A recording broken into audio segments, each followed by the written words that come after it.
Nabanggit nga natin mga ka-farmers na kailangan nating paghandaan ang tamang pabahay sa ating mga alagang kambing.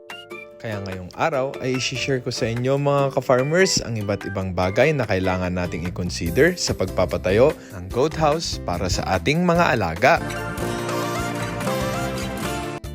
Pansinin nyo itong mga pinatayo nating goat house mga ka-farmers.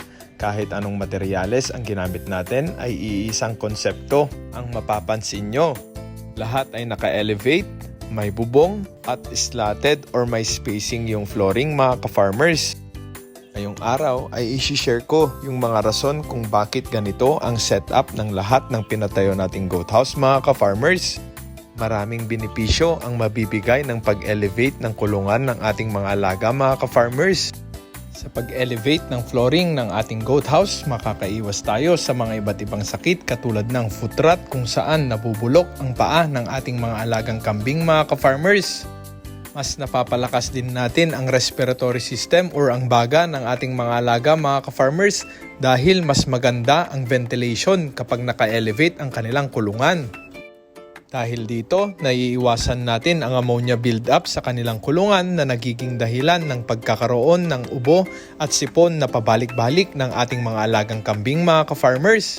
Mas napapadali din ang paglilinis ng ating goat house mga ka-farmers kapag naka-elevate ang ating flooring. Mahalaga ding pagtuunan ng pansin ang tamang paglalagay ng bubong mga ka-farmers.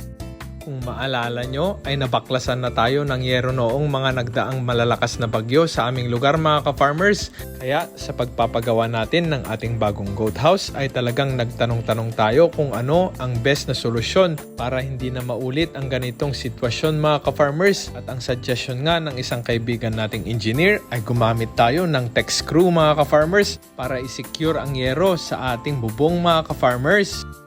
At ang huling tip na pwede nyong gamitin sa pagpapagawa ng inyong sariling goat house ay ang paggamit ng wooden slatted na flooring mga ka-farmers. At sa pagpili ng sukat ng wooden slat na gagamitin nyo para sa flooring ng inyong goat house, mas maganda mga ka-farmers ang mas maninipis kumpara sa malalapad. Dito sa ating goat house ay gumamit tayo ng 1x3 na wooden slat mga ka-farmers bilang flooring. At may spacing ito na 1/2 to 3/4 inch mga ka-farmers.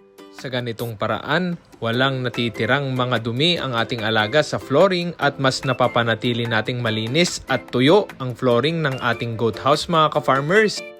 At kapag ganito ang flooring ng ating goat house, nasisiguro natin ang kalusugan ng ating mga alaga mga ka-farmers.